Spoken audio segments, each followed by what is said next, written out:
Welcome to What Are You Sporting About podcast, a podcast about business, employment, sports, and entertainment to help educate, support, and guide you to your next level. Here's your host, attorney Savania DeBarros.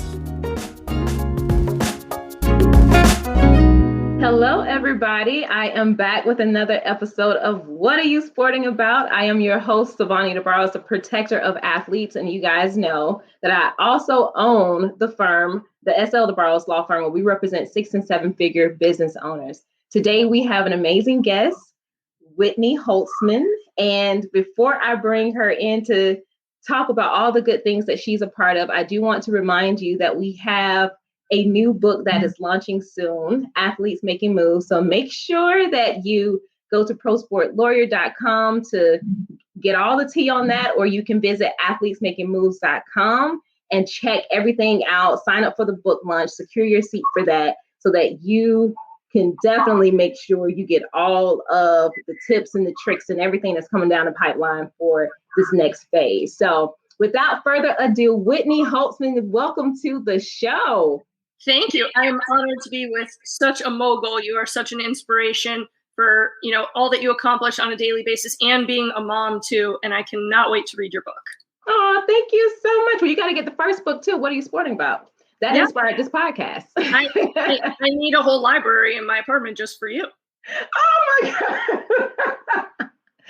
Thank you. I'm going to take that. Thank you. Guys, listen, Whitney is the CEO of Social Victories, a marketing and branding firm for leaders in the sports world. And she's also the author of the best-selling book, You Are the First You. So Brittany, yes. And I love the cover. Why did I just call you Brittany? Whitney. I love the cover. I absolutely love the cover. So I want you to tell us about that. Yeah. So first of all, I was not someone who ever thought I would write a book. I was approached about doing it. And then once I signed the contract, I was like, I guess I have to write a book now. And it turns out I absolutely loved the book writing process. And what was great about the publisher I worked with, I'm pretty sure I'm the only one that was like, I must have glitter on the front cover. And they were like, great idea. We love it. Like they just embraced who I was. And I think that, it fit well with the premise of the book. I mean, I was adamant also about the title. I wanted it to be You Are the First You because I basically in the book tell the story of my own career journey. And then at the end of each chapter, I summarize all the lessons from that chapter that I think you need to know in life and in business, but that no one teaches you in school. So for me growing up, I always wanted to be the sideline reporter on Monday Night Football. And I remember my parents saying, do you think you could pick a job with more than one opening? And I'm like, sure, I'll also do Sunday Night Football, which has doubled my options.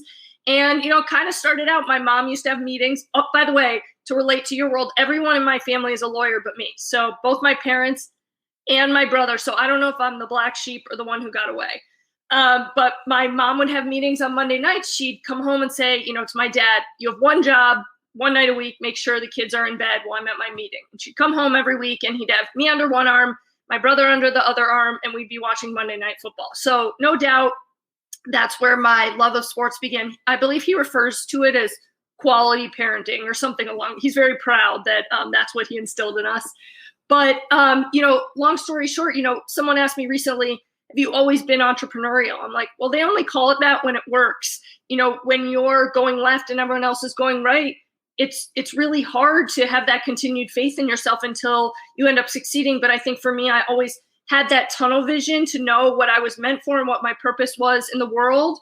And I wrote the book because not everyone has a support system or has that inner confidence, or sometimes you just need reassurance no matter how confident you are when you're the only one believing in yourself. And I want this book to encourage other people to carve out their own path and find their place and their purpose in the world, because that's where ultimate happiness lies. And long story short, now I have my own company, as you mentioned, called Social Victories, and I help pro athletes build their brands, but it's also more about helping them find their purpose. All of my NFL clients have second jobs off the field.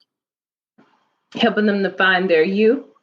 Exactly. And that's the thing is everyone, their whole lives has called them an athlete. So you can't define yourself by something that's temporary. So I help them figure out first and foremost, who are you that sets you apart from everyone else and makes you unique, but that's not going to change. And that's sort of the foundation for how we build everything else. And I tell them, look at pro sports, instead of looking at it as your purpose, look at it as your platform to your purpose.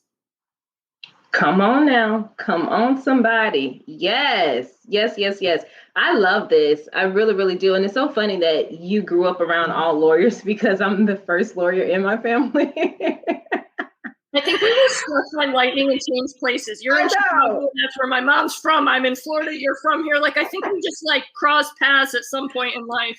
Absolutely. It was so funny listening to that, because I'm like, whoa, like you grew up around all lawyers. I grew up around none. And you're right too, though. So even just take that track, for instance, being the first one to do something, it's always hard. It's different. It's hard to find other people who may believe in what it is that you want to do, because they have no idea what that's all about. They don't know how to support you in that. But even the person themselves may be struggling with certain issues where they need to build that confidence to be able to step into a particular phase so they can operate to the, at an optimal level.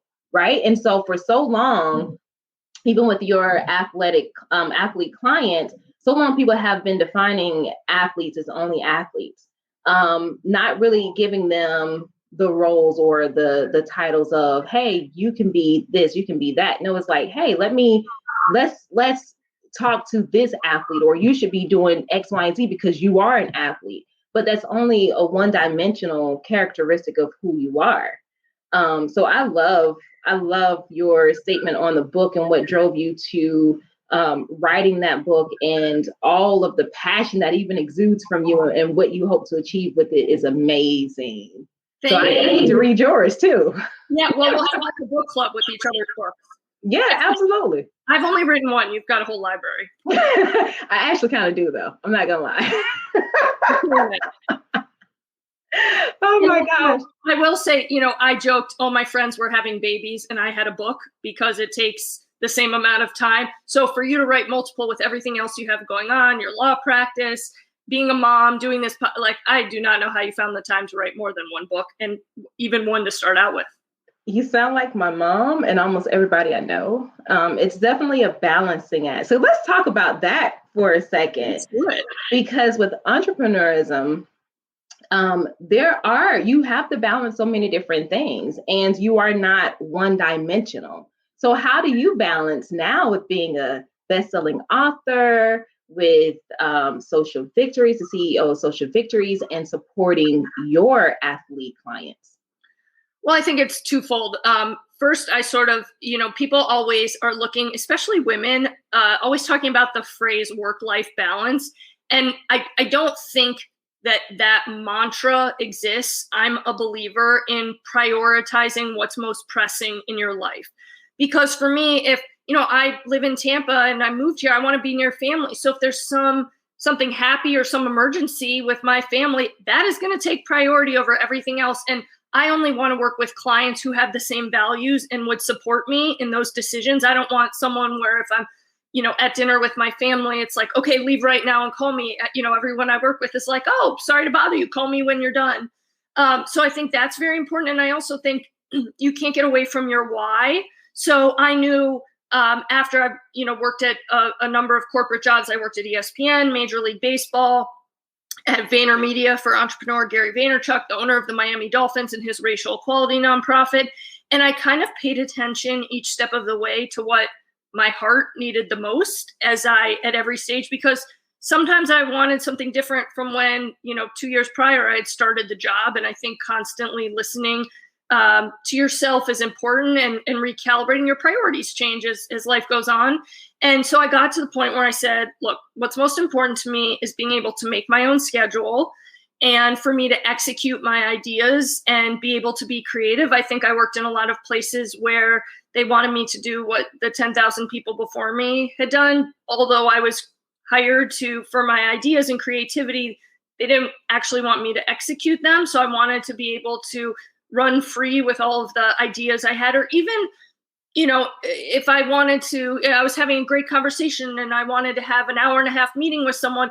It wasn't like, okay, an hour, lunch is up, back to the office. I could kind of live life on my own terms. And then I wanted to live here in Tampa and be near my family and be in warm weather. And see the sun shining. That really affected my well-being. And I don't think people talk enough about the intangibles of where they live. They're often, I moved to this city to work, but what makes your heart happy? And so I think the prioritizing what's most pressing and kind of listening to your heart are sort of the ways for me that I balance everything, because when you work from within, you're not confused about what's most important.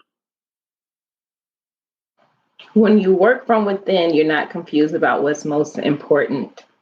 Thank you for that soundbite. Wow, it's true. So, what I love most about that piece of what you said is you have to go in to recalibrate what's important to you, your why, and constantly evaluate your why, right? I think a lot of people fall short on that because they lose sight of the why by trying to chase something that either someone else says they should chase or what they feel like they should chase based on society standards, but is not in alignment with the why. Like if you ask someone today, why are you doing that? They probably can't even give you an answer. So. Right. And I think at the end of each day, a lot of people come home drained and exhausted, and they would say their days are net negative. And for me, I made a commitment that I have one life. I want to live it to the fullest. I'm a believer in 0% toxicity. You have to punt any addition by subtraction. Get rid of anything that detracts from your emotional bank account. So I said, okay, I'm only going to fill my days in this business with good things and good people. And I didn't even know that this level of happiness was possible. And I think so many people just are going through the motions. And, dating and jobs are very similar. And there's a lot of comparisons between the two. And only you know in your heart when you found the person who's right for you. And I think jobs and careers are the same way, but we don't discuss it in those terms. So no matter who you talk to, whether it's friends or experts, everyone is going to have advice to share with you. But because no one else is inside of you, at least for me, like I can't lie to myself. So I've learned that no matter what, to just follow my gut and trust what's inside of me, because that always ends up being the right answer. And I think most people are looking outward for validation and not paying enough attention to sort of what's nagging at them. True. Absolutely true. And I also think what people can do is, especially if you have the ability to do it, in today's time, people have more opportunities to create their own opportunities than what they had before. And you don't have to wait for this job to say that you can do this or you can do that, but you can create something that makes you happy. Now, some folks may be like, okay, well, Sylvania, there's no way I can leave my job right now and go and create something I have no idea whether it will survive or not. I tell you this right here. When you follow purpose, it's going to work. It will definitely work. It will work for your good, because then you will be full of all of the things that you need to do. You will be excited. Even when you're exhausted, you will still have the urge to want to work towards that purpose-driven activity so that it is born, it is fully brought to fruition, right? And so I really hope that folks stop thinking that all of their dreams are dependent on the next promotion or the next corporate America job that is out there that whoever said you needed to get to rise whatever ranks, because it's absolutely not true. And I love the fact that as a woman, you took control of just who you were and what it was that you needed to be happy and demand that. So no, I'm not going to come down the assembly line like the 1,000 other people that came before me, or all of whoever women that you have had to just fall in line. I'm going to disrupt everything that's happening right now. And I'm going to set the record straight and say, this is what I need to do. And this is what I need to do to make me happy. And if I'm happy, your organization will reap the benefits of it. Absolutely. And I think what we don't realize is, how do you know that you won't be successful if you take that leap of faith? I understand the fear. Okay, I'm getting a consistent paycheck now and benefits and all these things, and I don't want to leave that behind. But why doesn't anyone consider that maybe you'll be even more successful than the job that you're working at now? I know for me, that was the case. And I remember having this aha moment. I was walking last year into, I guess, right before COVID, this football season before COVID, into the Miami Dolphins stadium. And I had two NFL players that were playing in that game. And I thought, wow, like I just started crying because I remember thinking that I needed to work at a large organization to be able to have success, that success was defined by me working at ESPN or me working at Major League Baseball because I was tied to those big names. And then I took a step back and I thought, oh my goodness, I now have two clients on the biggest stage, the most well-known league in all of pro sports. So this is the biggest stage you can get to. And those are just my clients. They're because of me as a human, not because I work for any particular organization. And it was just, I finally did it with just my own, volition and my own capabilities. But sometimes you are the one that you've been waiting for. And I think that's what I've learned in my business. And I remember, everyone hears kind of the stories at the end of the day and you think, okay, well, it was just, rainbows and unicorns. But I had those fears leaving and starting my own business because no one really tells you that's something you could do. And I remember being so afraid of not having or being able to afford health insurance. I mean, so many companies I worked at, people talk about the benefits, and those are really big benefits of, okay, your health insurance is partially or fully covered, whatever it might be. And so that was like what held me back from going full time for the longest time. Then I remember talking to the woman who I go to get my hair cut, and she's an independent contractor. And I said, well, what do you do for health insurance? And she's like, you have to go see this guy at Blue Cross Blue Shield. She, gave me his name and number.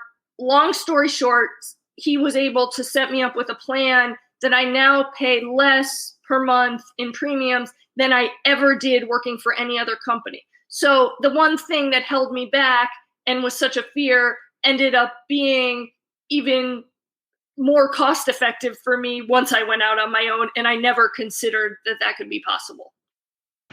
I mean, that's awesome. So my story is definitely a bit different, but it's somewhat similar because I held myself back thinking that I didn't know enough or had not represented enough athletes to have technically like the skill set or the name, right, to say that I can represent these people. But prior to even getting there, and you talk about all the stuff I've written, I didn't realize until I wrote my first adult book, which is the What Are You Sporting About, that I had already become an author, a published author. I wrote a legal article in law school that was published. And I did so many different things in law school, but I could not find a job. And I refused to wait 2 years, 3 years interviewing. I said, okay, I'm just going to go out on faith and open my own firm. And, my first year, it was frightening. I ain't know nothing. I don't know anything. And I made $13,000 that year. I was so happy for them little $13,000.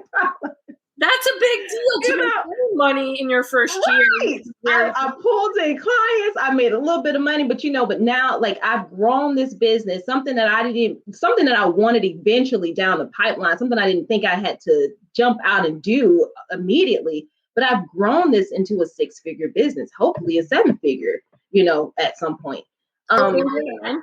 Let's not. I said or 8 or 9. Let's not. Or 8 or 9, right? Yeah. Hey, we can just skip them levels. Yeah, exactly. Just keep adding those zeros. Well, I remember adding the zeros. When I worked for Gary Vaynerchuk, or Gary V. I was one of his early employees, and he is the person who recommended me for my 2 jobs after I worked at Vayner. So he recommended me for Rise, which was the racial equality nonprofit started by the owner of the Dolphins, and then representing my first NFL client as his chief marketing officer. And I remember the phone call when he said, I think that you would be really good for this particular athlete. And I said, well, I'm at Rise now. I love the cause, and I'm working for, a variety of athletes across all different sports. Every major league was a part of it. Why would I go from that to working for one athlete in one sport. And he said to me, because no matter what you do for any organization, either the founder of the organization or the organization as a whole will get the credit. And he said, you've always been entrepreneurial, and whatever you do for this one player will finally be bringing in the credit and the accolades and the accomplishments that you deserve. Like, you will be credited with what you have been creating and you know, what you deserve to be hearing. And that made a lot of sense to me. And I think that I just always assumed, you know, moving higher up for these organizations, that was sort of the highest level of achievement. But really, when you sort of rip the Band-Aid off and, you know, it's all on you, then you can reach, you know, truly the greatest levels of success, because there's nothing standing, there are no barriers in the way of you achieving everything that you want to achieve. No one can stop you. No one can tell you, no, you can't take this meeting or this award or whatever it might be. And you're kind of set free. And I think if he hadn't given me that piece of advice, that really changed the mentality for me, that, okay, well, when you're on your own, people are going to see the accomplishments and tie them to you instead of back to the organization. Mm-hmm. That makes a lot of sense. You said before that sometimes we're just waiting on ourselves, which is true, because I think over time too, we look at how society has, you know, put everything together, and we're two women. Okay. We're two women operating in sports in different capacities, but it's hard sometimes to tear down the mental blocks of what you think you can do or what you have to do, and every level you have to reach to get to a certain place. But really, all you're doing is just waiting on you to show up. Are you waiting for you to show up for you? You're waiting for you to show up and be demanding for all the things that you need. And you're waiting to show up and make the space that you can thrive in.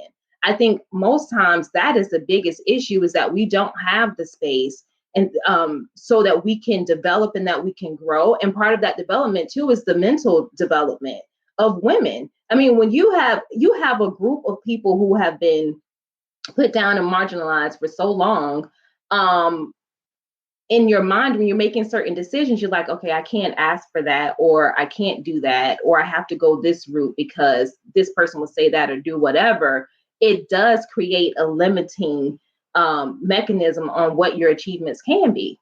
But when you break all of that apart and you follow purpose is the thing that breaks the glass ceiling. Absolutely. And I think, at least for me, I accidentally found my purpose in my business, because I started out thinking, okay, I've done the marketing for one athlete. I'm going to do endorsement deals and social media for these athletes that I work with moving forward in my own business.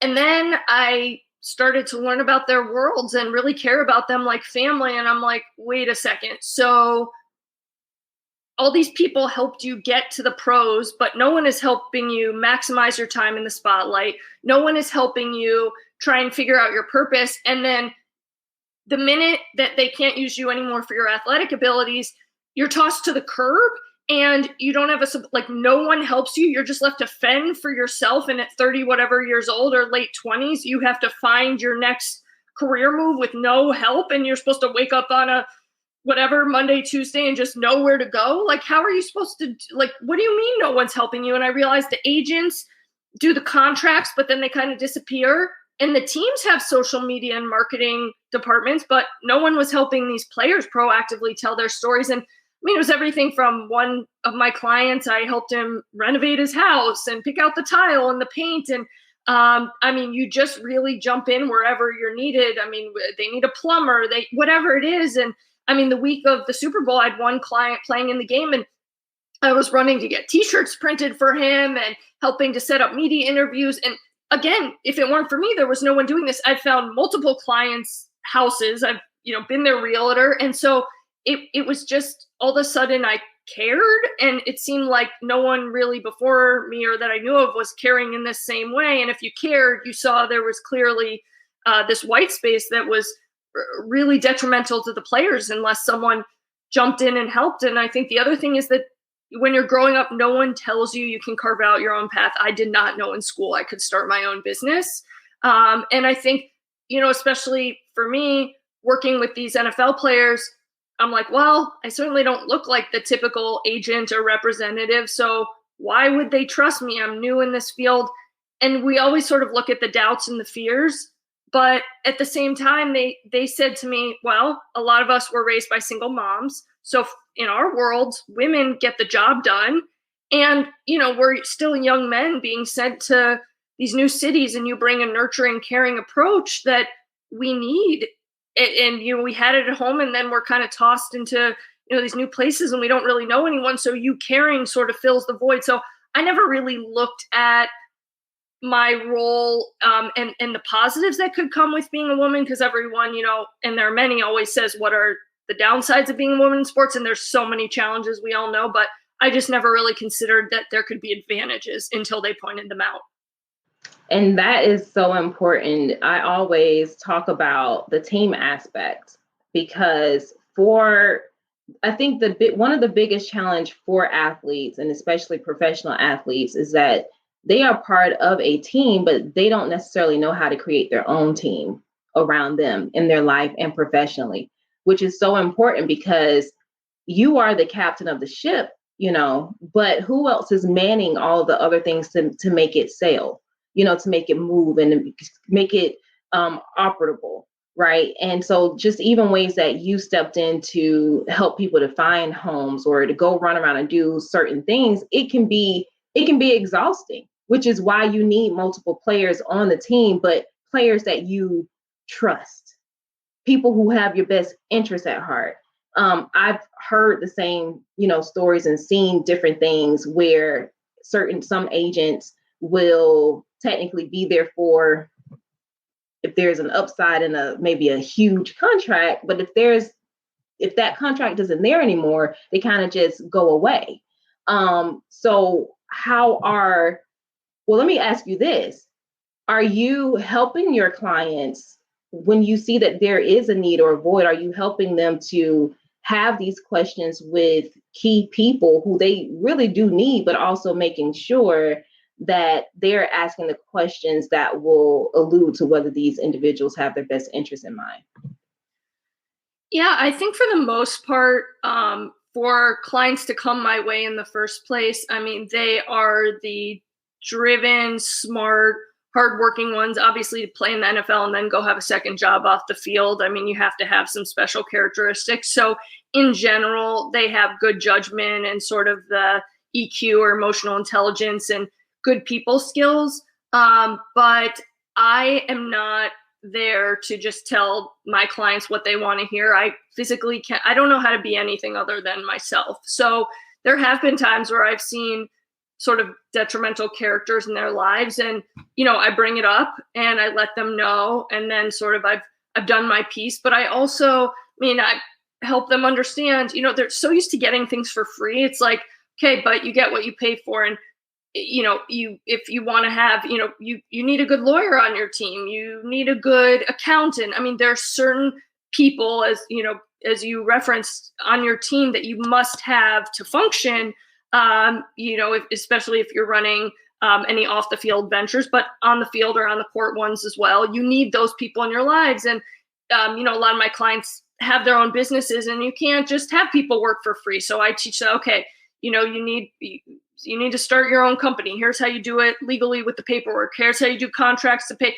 I tell them, because a lot of times they start to trust me, and then they want me to, and I'm like, I'm not a lawyer. I'm not. So, for me, whether they like it or not, I have to do what I know is right. And that means guiding them to sometimes spend money, even though they don't always want to, but it's all about long-term success, and you need to have those players on your team. And I know what I'm capable of, and I know what I can't do, but what they need. And so I, let them know, and it's no fault of their own. No one's told them before. I mean, most of them don't even have resumes. And see, that's what we need to stop. That doesn't make any sense. I mean, that's like the smallest thing that you could do is just have a built out resume. There was something I was about to say to you, but I completely forgot. Oh my gosh. But, that's what I was going to say. So the money part, because I've seen this as well. So athletes, especially popular ones, do get used to getting a lot of things for free.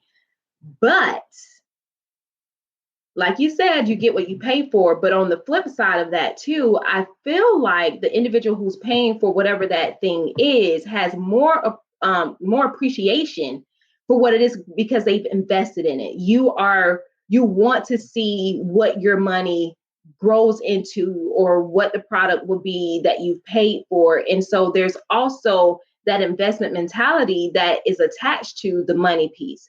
But the dangers of trying to pull in professionals who you want to have top-notch things done for you at zero cost is that it will not, I mean, everybody has bills to pay. Everybody has businesses that they're running. Everybody has to pay to play. Yeah, I completely agree. And oftentimes I'll bring up to them, just because they don't realize it, the situation that could unfold if they don't pay a professional or have the right protections in place. So, if we're talking about getting a lawyer, I'm like, do you want to be on TMZ? Do you want to be in the news? Do you want to get sued? I mean, you are an easy target. So I often have to open their eyes to the ramifications, often negative, of what could happen and how devastating it could be if they don't spend a little money now and have the right protections in place. And that's usually helpful in getting them to understand why you want to have a professional. And I think sometimes even still, if they're insistent on doing it their own way, they often come back because they get burned from doing it the wrong way. And they'll say, yeah, you're right. Okay, so who's that lawyer I should hire now? And what is that? Because, XYZ happened. And, even like that they, starting businesses, they bring this person on and this, and I'm like, but we don't even how do you know that it's going to work out? Or it's, it's so fast. I'm telling them, you need to have a contract in place, and then you kind of need to date these people before you decide to make them a business partner. And then they'll come back and say, oh, XYZ did whatever. And yeah, you're right. I don't think they're ready for, so it's often just like putting on the brakes, recalibrating, and inserting the real life business situation that should be implemented at that point in their lives. And you give them good advice because it's some of the same advice I've given, and it's sad, but it's exactly what happens, especially from a legal standpoint. You go and pull all these people into your business and they're helping you to build out certain things. You're giving them rights over your intellectual property and don't even know it. Right. And the thing is, they were not protecting themselves. And I think, they see themselves often as normal people. And because I played sports, I'm going to do well in business, or, I'm going to become a financial advisor or realtor because I have this network. There's these sort of cliches that end up overtaking their mindsets just because they hear and see everyone else doing it. And I think oftentimes I have to remind them, these are all the things that could happen if you don't take the right steps. And more than anyone else, you are a target because people believe that you have a lot of money, right or wrong.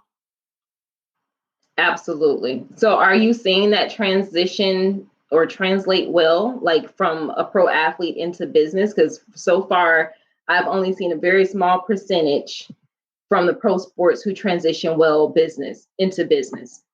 Yeah, I mean, I'm constantly educating them. I often tell them, you can have employees who feel like family, but your employees don't have to actually be family.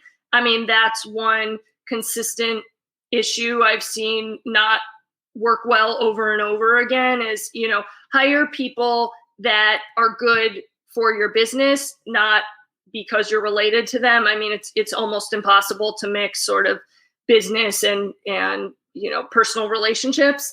And I think that I appreciate when they listen to my guidance and they're open-minded and let me sort of help them along the way. Some of them get too deep into it, but at the end of the day, I think they're all surprised at sort of how difficult it is. And I think the key is really driving them towards businesses that suit them really well. And sometimes that might be finding internships while they're playing, or, working for other companies before they start their own. Because at the end of the day, you might be a good leader on the field, but you've never worked in marketing. That doesn't mean you're well versed in HR. All of these things that you need to be successful in a complete business, they don't even know that you should have them. So I think, steering them towards their passion and reiterating over and over again. I mean, I had one client who opened a business and I just kind of sent him, I wrote out a checklist of, okay, here are the things that I think you need to know. Like, don't bring up, obviously it's great to support different employees' religions, but don't make jokes or things that might be fine on the field are not okay in the workplace, and they just would have no idea. So I think it's a learning process. And be hit with an employment discrimination suit. Oh yeah. Yeah. I mean, they just have no idea the ramifications of what you can and can't do in an office setting. And I think either they fail, they crash and burn, or they have to continue tweaking.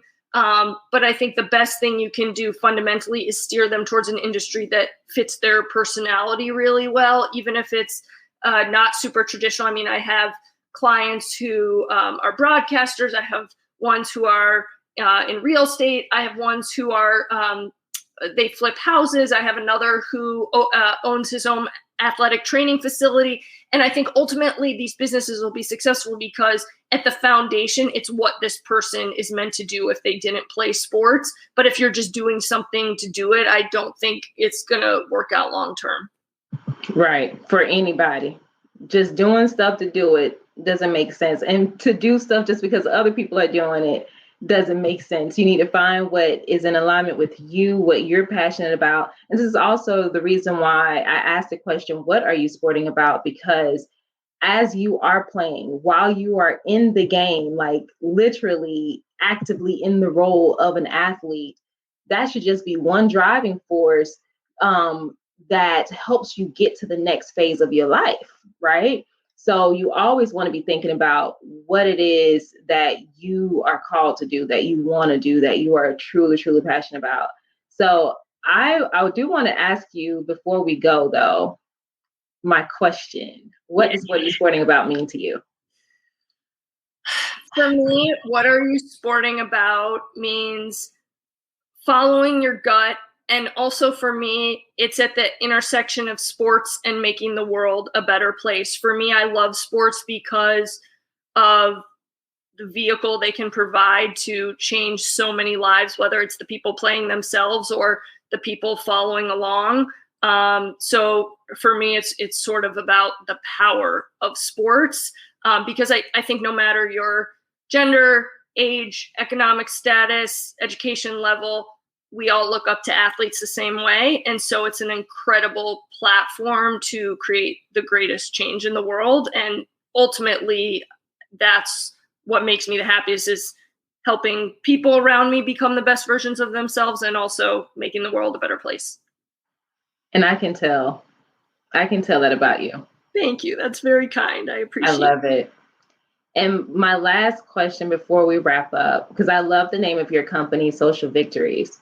So do you have any tips for athletes or aspiring pro athletes or people who are just connected to sports on how they can have or create their own individualized social victory? I think, obviously, don't be afraid to be authentic. Just as a recent example, I happened to be at the boat parade because I'm a big Bucks fan. So I was at their championship boat parade, and I happened to catch the video of Tom Brady throwing the Lombardi trophy that went viral. So that was a moment I could have never planned for, but I followed my passion and it kind of led me to this magical moment. So, I'm always a big believer in having the courage to be yourself. And that's when great things end up happening. And I would say too, for the athletes that I work with, they have a very busy schedule in the NFL, but even they are working on creating a plan B. I think it's a very powerful lesson for the rest of us.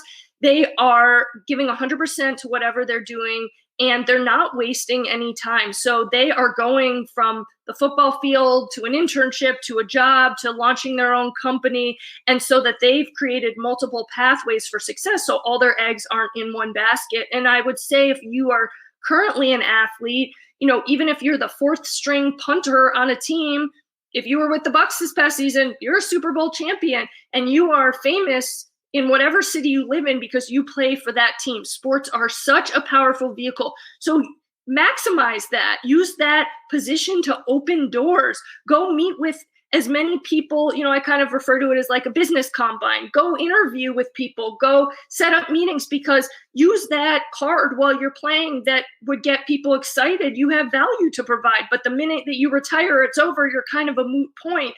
And we all saw with COVID this past year, sports were canceled, wiped off the face of the planet. I mean, I will never forget March 11th. Like, well, there went my whole industry. And I mean, you are just as familiar. And I remember thinking it didn't matter how many touchdowns or baskets or whatever your stats were, it was sort of the great equalizer. But there were my clients on TV, one the next day, on CNBC, Brandon Copeland is a financial literacy professor. That's unlike a job people think that they can have when they're playing in the NFL. He lives on 15% of his salary. He's a financial literacy guru, and he is a college professor in the off season. And so, sports is silence, but he's over there on CNBC because he's created this plan B. And I think for the rest of us too is, go after your dreams, but also maximize everything in your power. Don't give up that opportunity to go have coffee with someone or to have a conversation or to, don't turn down that interview. Sort of, say yes to everything that falls into your orbit, because then you're creating as many opportunities for yourself, and be relentless. I can tell you so many stories of times pretty much anyone else around me would have given up, and, I'm able to make whatever it is happen. And there's some specific examples I'll have to tell you about another time, but people can't believe it. And it's just because I was determined and I was relentless, and I kept going until there was not a single solution left on the planet. And I think sometimes people throw in the towel too early. And so you cannot, I cannot underscore enough the importance of hard work and determination and just going after it with every fiber of your being. I feel like you've read my book already, the second one that's coming out. You touched on a lot of points. That would be impressive if I read it before it came out. I mean, I have some gifts, but I don't think I've accomplished that much at this point. Man, that's awesome. The picture I had in my mind where while you were talking was the light bulb. Because the light bulb wasn't made on the first try. It took, who was it? Thomas Edison? Mm-hmm. It took him, 1,000 tries before it actually worked.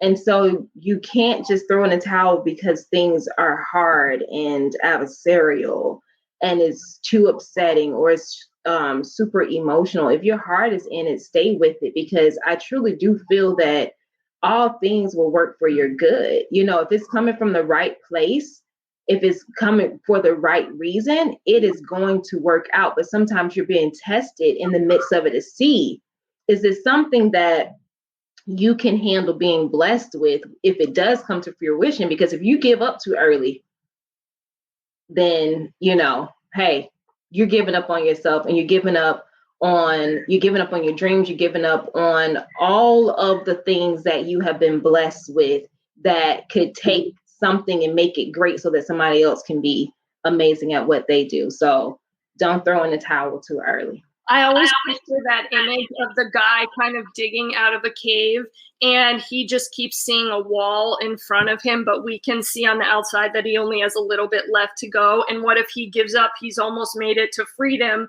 but from his perspective, he just, decides I can't do it anymore. Think of how many people probably stop right before they reach their dream. And you have to keep going until there is not an answer, solution, or way left on the planet. Absolutely. Absolutely. I agree 100%.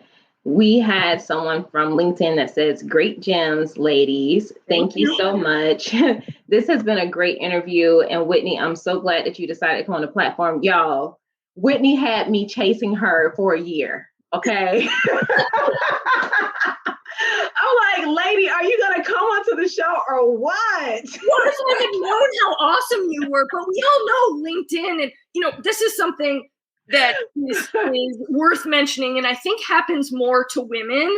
But a lot of people will say to me for my services, and, I don't sell water bottles. A lot of my advice is sort of the intangibles. So people say, can I take you to coffee and pick your brain? I'm like, coffee does not pay my rent, and my brain is my job. And so, sometimes LinkedIn gets, so if I had known, I would have, if I had known you previously and now moving forward, you're my 1A girl and, you call and I'm there. But, sometimes until you make that connection, you're just like, oh, okay, more, LinkedIn and they just kind of all run together and you don't end up reading them. But there's obviously something about you that stuck out and that I was like, no, she's a rock star and we got to make this happen. So, and we got to link up too, especially since you're my home state, because I come back and forth a lot. Yeah, either you come here or I'll go there or whatever, and hopefully we'll make it happen. Pizza can be involved. But I am just here as your woo girl, and you're sort of, I think we all hope to be you when we grow